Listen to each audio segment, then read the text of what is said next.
भाजपा लड़ाई में नहीं है, लेकिन मैदान से बाहर रहने के बाद भी वह केंद्र में है।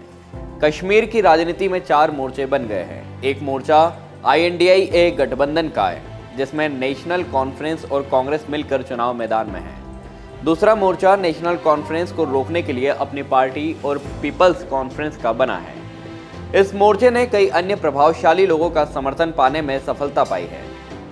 PDP अकेले चुनाव मैदान में है, जिनके निशाने पर भाजपा और नेशनल कॉन्फ्रेंस है।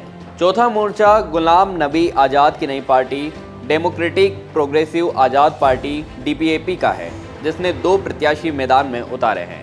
नेशनल कॉन्फ्रेंस और PDP 3 सीटों पर मैदान में है, तो अपनी पार्टी 2, DPAP 2 और पीपल्स कॉन्फ्रेंस ने 1 सीट पर चुनाव लड़ने का ऐलान किया है। भौगोलिक दृष्टि से कश्मीर 3 हिस्सों में बटा हुआ है। इनमें दक्षिण, मध्य व उत्तर कश्मीर है। दक्षिण कश्मीर में अनंतनाग सीट है। हालांकि परिसीमन के बाद इसमें जम्मू संभाग के राजौरी पुंछ जिले की 7 विधानसभा क्षेत्रों को जोड़ा गया है।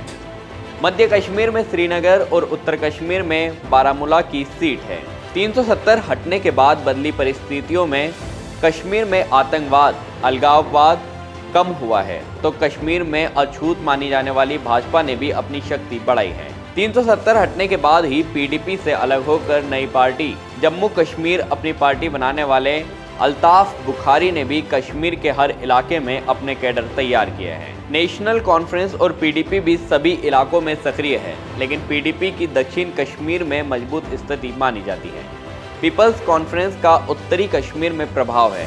INDIA गठबंधन के दोनों सहयोगी नेशनल कॉन्फ्रेंस और कांग्रेस संयुक्त रूप से चुनाव मैदान में है। कश्मीर में नेशनल कॉन्फ्रेंस के प्रत्याशी हैं और कांग्रेस समर्थन दे रही है। दोनों ही दलों के मुख्य निशाने पर भाजपा रही है। नेशनल कॉन्फ्रेंस को जहां अपने धुर विरोधी PDP से चुनौती मिल रही है, तो वहीं अन्य प्रभावशाली लोगों की ओर से भी पीपल्स कॉन्फ्रेंस का समर्थन दिया जा रहा है। बड़गाम के प्रभावशाली नेता नज़ीर खान की ओर से भी सज्जाद गनी लोन को समर्थन दिया जा रहा है। नेशनल कॉन्फ्रेंस और अपने विरोधियों को भाजपा का समर्थन मिलने की बात कहकर आम मतदाताओं को सचेत रहने के लिए कह रही है। PC अपनी पार्टी यह गठबंधन सीधे तौर पर नेशनल कॉन्फ्रेंस पर हमला कर रहा है। सवाल उठा रहा है कि अनुच्छेद 370 हटने के दौरान नेशनल कॉन्फ्रेंस के सांसद ही थे, लेकिन इन्होंने कुछ भी नहीं किया। विकास कार्यों को भी लेकर सवाल उठाए जा रहे हैं कि कश्मीर के विकास के लिए उन्होंने क्या काम किया। यह सवाल भी उठाया जा रहा है कि कश्मीर में हिंसा के लिए नेशनल कॉन्फ्रेंस ही जिम्मेदार है। PDP पर भी हमले किए जा रहे हैं कि उसने भाजपा से सत्ता के लिए हाथ मिलाया था। उसका नाता केवल सत्ता से है।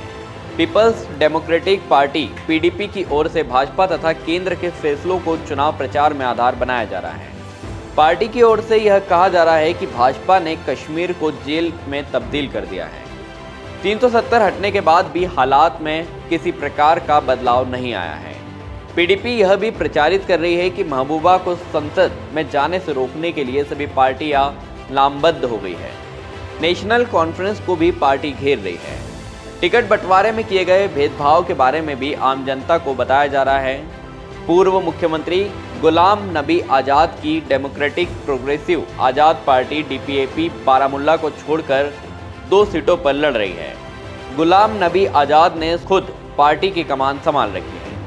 पार्टी की ओर से जम्मू कश्मीर के विकास को मुद्दा बनाया जा रहा है।